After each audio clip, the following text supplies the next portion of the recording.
بڑھتا چلا آتا ہے، اور اسی نے سورج اور چاند اور ستاروں کو پیدا کیا، سب اس کے حکم کے مطابق کام میں لگے ہوئے ہیں۔ دیکھو سب مخلوق بھی اسی کی ہے اور حکم بھی اسی کا ہے۔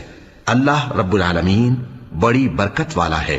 لوگوں اپنے پروردگار سے عاجزی سے اور چپکے چپکے دعائیں مانگا کرو، وہ حد سے بڑھنے والوں کو دوست نہیں رکھتا، اور ملک میں اصلاح کے بعد خرابی نہ کرنا، اور اللہ سے خوف رکھتے ہوئے اور امید رکھ کر دعائیں مانگتے رہنا۔ کچھ شک نہیں کہ اللہ کی رحمت نیکی کرنے والوں سے قریب ہے، اور وہی تو ہے جو اپنی رحمت یعنی بارش سے پہلے ہواؤں کو خوشخبری بنا کر بھیجتا ہے، یہاں تک کہ جب وہ بھاری بھاری بادلوں کو اٹھا لاتی ہے تو ہم اس کو ایک مری ہوئی بستی کی طرف ہانک دیتے ہیں، پھر بادل سے بارش برساتے ہیں، پھر بارش سے ہر طرح کے پھل پیدا کرتے ہیں۔